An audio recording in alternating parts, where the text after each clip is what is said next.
तर चला पाहूया काय प्रॉब्लेम आहे. Find the point on the x axis which is equidistance from A -3 4 and B 1 -4. काय करायचं सांगितलं मित्रांनो आपल्याला, तर एक्स ॲक्सिसवरचा एक पॉईंट काढायचा सांगितला, एक पॉईंट शोधायचा सांगितला. तर पॉईंट शोधणे म्हणजेच काय, तर त्या पॉईंटचे कोऑर्डिनेट आपल्याला शोधून काढायचे आहेत.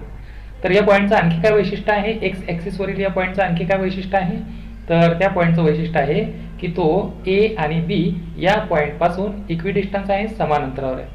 तर थोडक्यात असं म्हणता येईल आपल्याला की ए आणि बी या पॉईंटपासून समान अंतरावर असणाऱ्या एक्स ॲक्सिसवरील पॉईंट आपल्याला शोधायचा आहे. मग एक्स ॲक्सिसवरील पॉईंट शोधायचा म्हणजेच काय, तर त्याचे कोऑर्डिनेट शोधायचे आहे. तर आपण असं समजू की तो एक्स ॲक्सिसवर जो पॉईंट आहे त्या पॉईंटला आपण सी म्हणूया. तर चला रफ काम करूया थोडंसं. काय आहे आपल्याकडे, एक्स ॲक्सिसवर कोणता पॉईंट आहे, एक्स ॲक्सिसवर पॉईंट सी आहे. आणि हा जो पॉईंट सी आहे हा ए पासून आणि बी पासून इक्विडिस्टन्स आहे. ओके, तर असं हे आपण रफ काम केलं. ही काही ॲक्च्युअल स्थिती वेगळी काही असू शकते, डायग्राम वेगळी काही असू शकते, परंतु आपण आता इथे पाहता रफ काम करत आहे की सी पॉईंट हा ए आणि बी पासून इक्विडिस्टन्स आहे. आणि हा जो सी पॉईंट आहे हा कुठे आहे, एक्स ॲक्सिसवर आहे. आणि म्हणूनच मित्रांनो सी पॉईंट हा ए आणि बी पासून इक्विडिस्टन्स असल्यामुळे AC मधील जेवढं डिस्टन्स आहे, जेवढं अंतर आहे, तेवढंच अंतर BC मधलं सुद्धा राहणार आहे. म्हणजेच आपण रफमध्ये लिहून घेऊया बघा की डिस्टन्स AC आणि डिस्टन्स BC हे सारखंच राहणार आहे. सी पॉईंट हा ए आणि बी पासून इक्विडिस्टन्स आहे, समान अंतरावर आहे. याचाच अर्थ AC मध्ये जेवढं डिस्टन्स आहे तेवढंच BC मध्ये सुद्धा डिस्टन्स आहे. म्हणजेच डिस्टन्स AC आणि डिस्टन्स BC इक्वल राहणार आहे, बरोबर राहणार आहे. तर याचाच उपयोग आपल्याला सोल्युशनमध्ये करायचा आहे. काही नाही, आपल्याला डिस्टन्स AC काढायचा आहे, डिस्टन्स BC काढायचा आहे आणि पुढे सॉल्व्ह केला प्रॉब्लेम की आपल्याला आन्सर मिळणार आहे. तर त्याला सोल्युशन लिहायला सुरुवात करूया. अगदी सोपा प्रॉब्लेम आहे. तर सोल्युशन बघा काय करावं लागेल आपल्याला. तर आपल्याला डिस्टन्स फॉर्म्युलाचा उपयोग करायचा आहे. ओके, आपण सर्वप्रथम लिहून घेऊ की एक्स ॲक्सिसवरचा जो पॉईंट आहे तो पॉईंट सी आहे असं आपण लिहिणार आहे. बघा, let the point on the x axis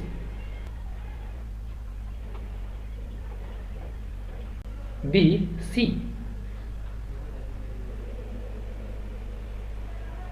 आणि या सी चे कोऑर्डिनेट काय असणार आहे मित्रांनो.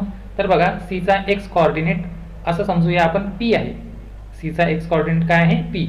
आणि वाय कोऑर्डिनेट काय राहणार आहे मित्रांनो. तर आपल्याला माहिती आहे की हा जो सी पॉईंट आहे हा एक्स ॲक्सिसवर आहे आणि एक्स ॲक्सिसवरील कोणत्याही पॉईंटचे वाय कोऑर्डिनेट 0 असतात. एक्स ॲक्सिसवरील कोणत्याही पॉईंटचे वाय कोऑर्डिनेट 0 असतात आणि म्हणूनच या सी पॉईंटचा वाय कोऑर्डिनेट काय असणार आहे, 0 असणार आहे. आणि अशा प्रकारे मित्रांनो सी चे कोऑर्डिनेट आले P0. आता काय करायचं आपल्याला, तर काहीच नाही. मी तुम्हाला सांगितलं की आपल्याला रफ काम आपण करून पाहिलं. त्यामध्ये मी तुम्हाला सांगितलं की इथं distance AC is equal to distance BC आहे. थोडक्यात AC is equal to BC आहे आणि म्हणूनच लिहिणार आहे आपण here AC is equal to BC.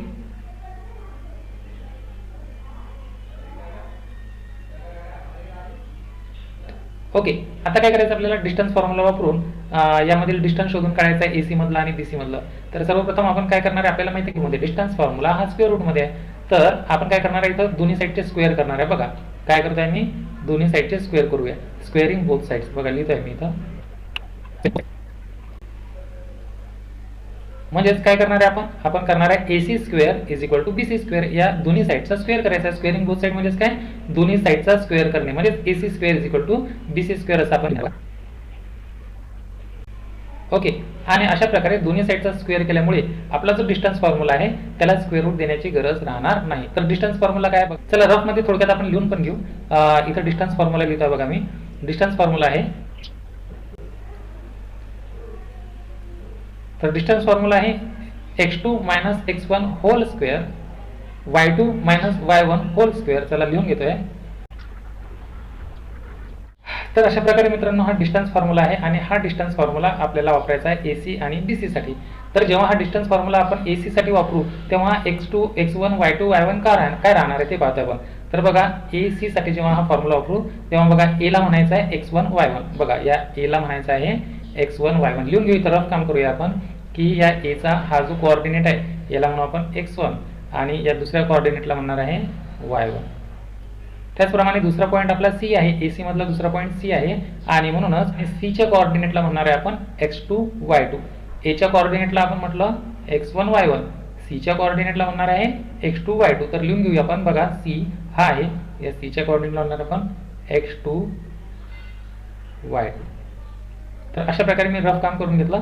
आता काय करणार आहे आपण, या फॉर्म्युलामध्ये व्हॅल्यू ठेवणार आहे. तर एसीचं डिस्टन्स काढायचं आपल्याला. बघा मी तुम्हाला सांगितलं की इथं जरी स्क्वेअर रूट असलं तरी आपण स्क्वेअरिंग बोथ साईड केल्यामुळे आपल्याला स्क्वेअर रूट येण्याची गरज नाही, डायरेक्ट या फॉर्म्युलामध्ये व्हॅल्यू ठेवायची आहे. तर x2 ची व्हॅल्यू काय आहे आपल्याकडे, x2 ची व्हॅल्यू आहे p मायनस x1 ची व्हॅल्यू काय आहे -3. तर लिहून घेऊ आपण. बघा x2 ची व्हॅल्यू p मायनस x1 ची व्हॅल्यू -3.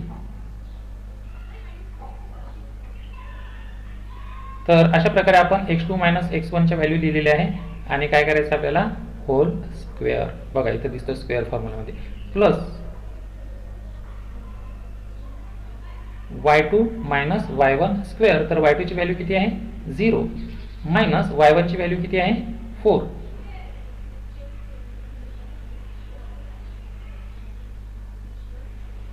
बघा y2 ची व्हॅल्यू 0 मायनस y1 ची व्हॅल्यू 4, 0 मायनस 4 आणि स्क्वेअर करायचा आहे whole square is equal to. तर अशा प्रकारे AC साठी आपण ह्या व्हॅल्यू ठेवलेल्या आहे. आता इकडे BC साठी व्हॅल्यू ठेवायची आहे, त्यामुळे आपल्या x1 y1 x2 y2 च्या व्हॅल्यू बदलणार आहे. चला आपण थोडंसं पहिलं ज्या अगोदर ज्या व्हॅल्यू घेतल्या त्या खोडून टाकणार आहे आपण. बघा अगोदर ही व्हॅल्यू घेतली होती, ही व्हॅल्यू घेतली होती आपण. आता मात्र आपल्या व्हॅल्यू चेंज होणार आहेत. ओके, याला x2 म्हटलं होतं, याला y2 म्हटलं होतं आपण. तर व्हॅल्यू आता चेंज होणार आहे मित्रांनो.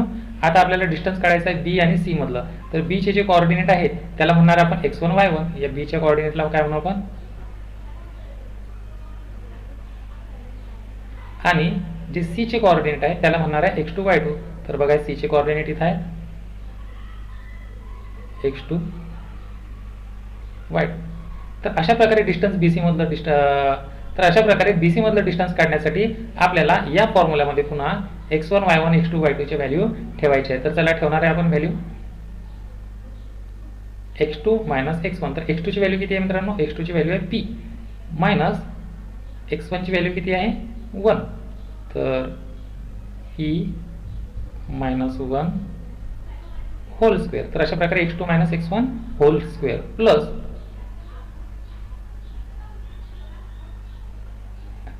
काय करायचं आहे y2 मायनस y1. तर y2 ची व्हॅल्यू किती आहे, y2 ची व्हॅल्यू आहे 0 आणि मायनस y1. तर y1 ची व्हॅल्यू किती आहे -4. बघा y2 ची व्हॅल्यू 0 मायनस y1 ची व्हॅल्यू -4. तर अशा प्रकारे आपण y2 मायनस y1 केला आणि काय करायचं पुन्हा, तर आपल्याला दिसतं इथं होल स्क्वेअर आहे. चला बघूया पुढची स्टेप काय होणार आहे. p minus minus plus 3 whole square plus 0 minus 4 म्हणजेच -4 आणि -4 स्क्वेअर 16 is equal to p minus 1 whole square, p minus 1 whole square plus 0 minus minus plus 4 minus minus plus 4 square म्हणजेच 4 स्क्वेअर म्हणजेच 16. तर अशा प्रकारे मित्रांनो आता काय करणार आहे, याला एक्सपेंड करणार आहे आपण. इथं फॉर्म्युला लागेल a plus b bracket square. कोणता फॉर्म्युला लागणार आहे, a plus b bracket square. तर फॉर्म्युला आपला पाठच असेल, नसेल तर इथंच लिहून घेतो. बघा मी रफमध्ये a plus b bracket square is equal to a square plus 2ab plus b square.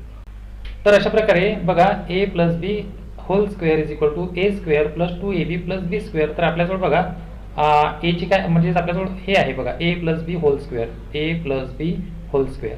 तर याचं एक्सपेन्शन कसं होणार आहे, अशा प्रकारे होणार आहे. इथं म्हटलेलं आहे a स्क्वेअर, पण a म्हणजेच काय, a म्हणजेच p आणि म्हणून लिहिणार आहे आपण p square plus 2 plus 2 a b. तर a ची व्हॅल्यू काय आहे आपल्याकडे पी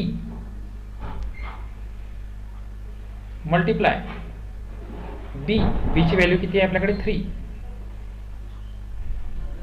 प्लस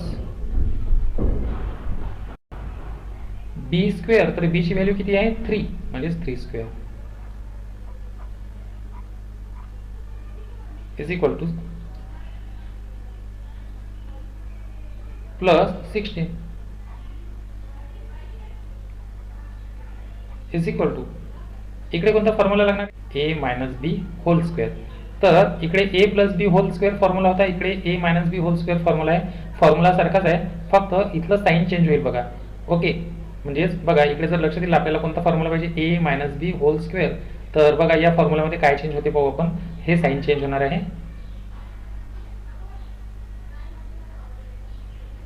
इथं करणार आहे आपण A minus B whole square, बघा A minus B whole square is equal to A square, आणि हे साईन चेंज होईल बघा, हे प्लसचं मायनस होईल.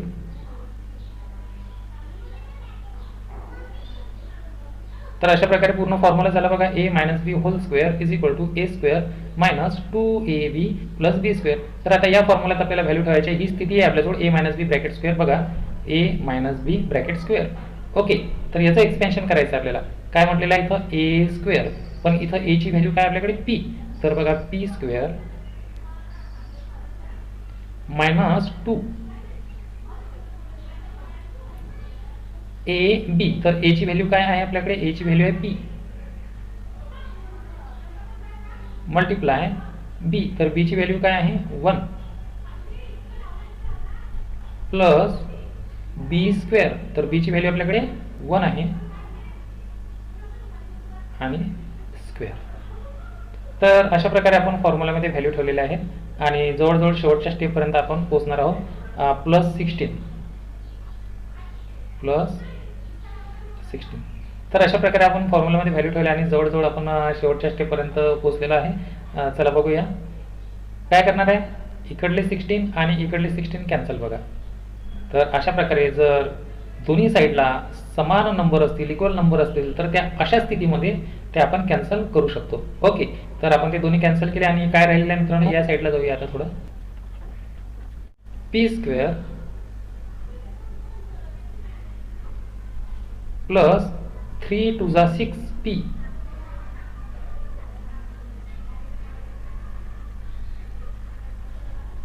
Plus 3 square 9 is equal to p square minus 2p multiply 1, तर 2p 1 जा 2p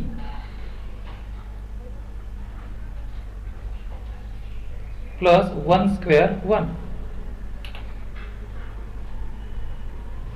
तर अशा प्रकारे ह्या रिमेनिंग टर्म्स, राहिलेली पदे आपण लिहून घेतलेली आहेत. तर दोन्हीकडे पी स्क्वेअर आहे, त्यामुळे पी स्क्वेअर कॅन्सल होईल बघा. इकडे 6p राहिलेले आहेत, 6p, हा जो मायनस 2p आहे त्याला ट्रान्सपोज करूया लेफ्ट हँड साईडला, तर मायनस 2p चा प्लस 2p होईल इज इक्वल टू, हा जो प्लस 1 आहे हा प्लस 9, याला ट्रान्सपोज करूया इकडे, मायनस 9 झालेला आहे तो, आणि हा प्लस 1 जशीच्या तशी. तर अशा प्रकारे 6p प्लस 2p म्हणजेच 8p is equal to minus 9 plus 1, minus 9 plus 1 म्हणजेच मायनस 8. तर अशा प्रकारे मित्रांनो आपल्या लक्षात आलं असेल की आता हा जो 8 आहे याला आपल्याला ट्रान्सपोज करायचा आहे, आणि याला जर ट्रान्सपोज केलं तर इकडे हा मल्टिप्लाय आहे, या दोघांमध्ये कोणतं रिलेशन आहे, या दोघांमध्ये मल्टिप्लाय रिलेशन आहे. म्हणजे हा जो 8 आहे त्याला ट्रान्सपोज केला तर तो मल्टिप्लायचा डिवाइड होईल, p is equal to minus 8 divide by 8, आणि अशा प्रकारे 8 1 जा 8 म्हणजेच p ची व्हॅल्यू मायनस 1 निघाली बघा, p ची व्हॅल्यू निघालेली आहे मायनस. आणि मग जर आपण या सी पॉइंटच्या कोऑर्डिनेटचा विचार केला तर काय येणार आहे, therefore C in bracket p ची व्हॅल्यू आपण काढलेली आहे मायनस 1, आणि इथं तर 0 आहे, म्हणजेच सी चे कोऑर्डिनेट काय निघाले मायनस 1 0. याचाच अर्थ असा आहे की एक्स ॲक्सिस वरचा जो पॉइंट आहे त्या पॉइंटचे कोऑर्डिनेट असणार आहे -1 0, म्हणजे थोडक्यात एक्स ॲक्सिस वरील जो पॉइंट आहे तो आहे -1 0, आणि आणि म्हणूनच आपण लिहून घेणार द पॉइंट इज